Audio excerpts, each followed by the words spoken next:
Okay, third video in a row. All right, here we go. I'm going to talk to you guys about low body fat. Yes, so this is me at the age of 49. I'm very proud to say, finally, I'm 49, and really love what keto does for me.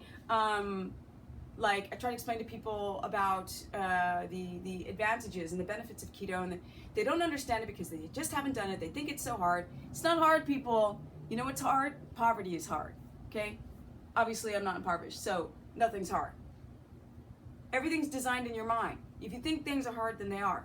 If you think things are hard, but they're not, they're just challenging, and we can all face challenges. Now, so last video was about muscle gain, so I was like, okay, I gained 15 pounds of muscle on ketogenic protocol, and my body fat percent has stayed low. I haven't tested my body fat in a while. It's gone as low as 9%, probably up to about 12% body fat. I'm saying maybe 12, although body fat is subjective. As you guys can see, I'm not really vascular. I've got a lot of fat, okay, in my skin, which is why it doesn't appear to be kind of wrinkled at 49. And skin really has nothing to do with it, because it's still tough, right? It's still taut. The skin is still taut. That's the benefits of ketogenesis by not being gluconeogenic, right? Explained that in the last video. Gluconeogenesis is the body breaking down amino acids, proteins to feed the brain when you don't get enough food. And now, unfortunately, we're in a fight or flight mode all the time, so we're constantly gluconeogenic. Whereas people, hunter-gatherer people, would have moments of stress and then a lot of relaxation. Nobody relaxes anymore. We're all cranked up, and even with stimulation of lamps and and false lighting and toxins, we're constantly having to work in a fight or flight mode to survive, even though we're not dying of starvation and infection. But low body fat. Okay, so I have low body fat. Like I said, I don't really know what it is right now. I'm still carrying body fat because you see I got some nice junk in the trunk. That's where I want to keep it. I got the fatty bits in the right place. But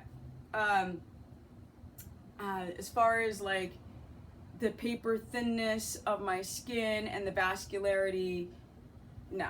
You guys don't see them like veined out. So I've got a lot of subdermal fat. It's perfect. The subdermal fat, the collagen remains, but my body fat's probably between 12 and 13% body fat, which is the way I like it. And the reason why that is not dangerous is because women who get down in competition to 12 or 13% body fat or lower, where they're just shredded, and you see the veins down here, right?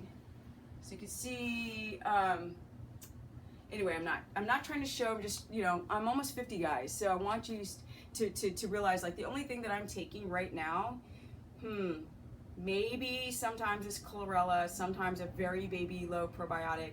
Other than that, I kind of quit my supplements for a while because I want to have my body, magnesium subdermal. That's what I'm actually really taking daily.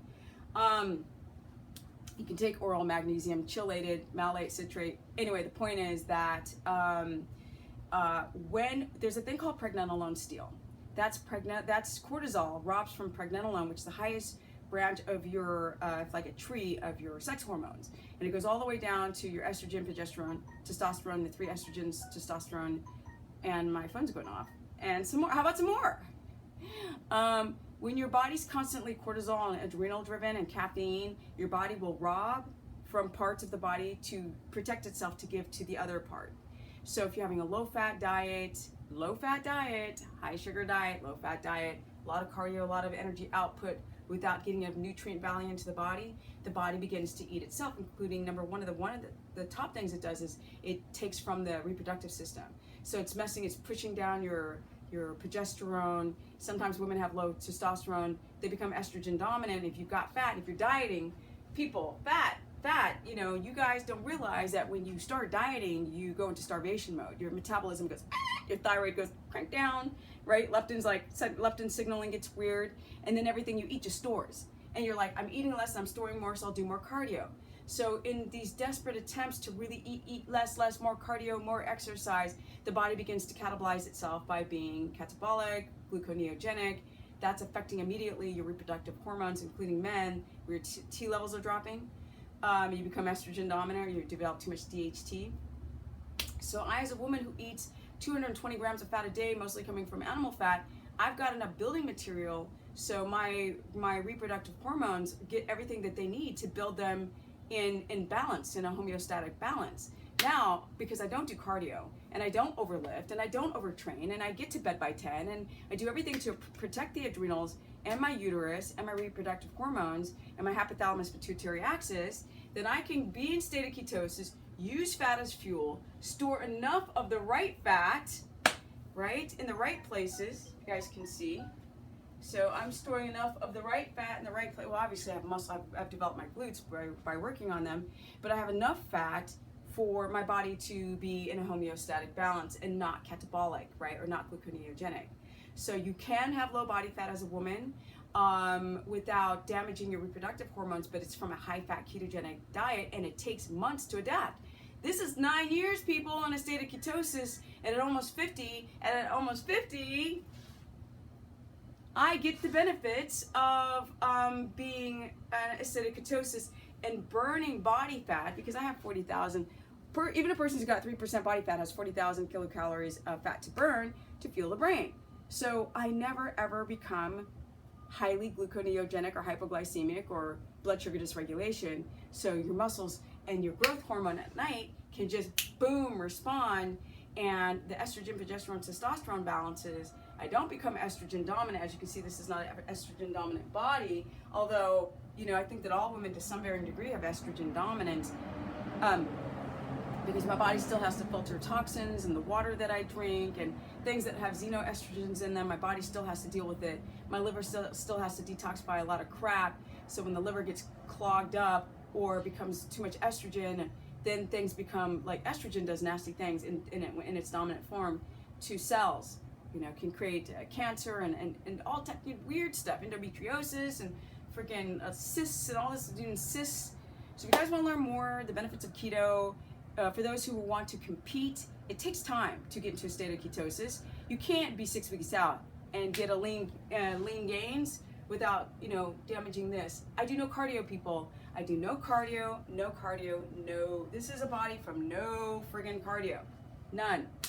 And I don't lift heavy, right? So you can see I'm anabolic on subdermal magnesium cream. If you guys want to learn more, the advantages, especially women, with the menstrual cycle, women who are infertile, have difficulties getting pregnant, women who are estrogen dominant, how to balance your body through ketogenesis, your nervous system, your nerve endings,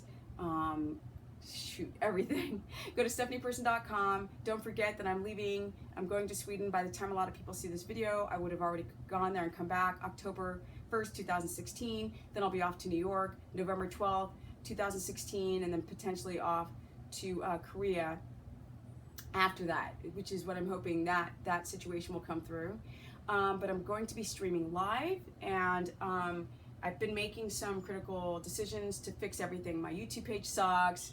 You know, I have no banner, like I have no, you know, first playing video, like I don't monetize my videos. I'm filming with my iPad. Everything's like low budget, but high quality presentation of what, well, maybe it's a little disjointed, but the nuggets of information you're getting are golden. But I have to start capitalizing it so I can get more help, essentially, so I can get better quality of everything. So if you want to join my broadcast, you can go to my website and look on information for that, which will be set to a private Facebook group. Well, I will invite you in. It's a pay option, I know, but it's the only way at this point. I need to improve everything, because I've proven to people that I love keto. And someone said to me, "You're a keto coach." I'm like, "Yeah, I'm a coach." I started doing vlogs when I just wanted to tell people about my mom surviving cancer and using ketogenic protocols to help her health, and also with myself and the studies that I did with personal training clients that I did back in the day. And that's all I was excited about. People wanted me to create diets and coach them, and so it grew into something that I have to do, not have to, that I love to do full time, but to create better content, better like show in a day in a life, to show better quality videos on food and lifestyle and exercises. I've got to capitalize on it. It is what it is, but everything's in a way where I'm not trying to like over commercialize stuff. So if you want to learn more, go to stephanieperson.com, Facebook Stephanie the Business Person, Steph the Business on my Periscope, and I got to get out of here because I got to go jump and get on a plane because I got some energy. Peace out, guys. Bink.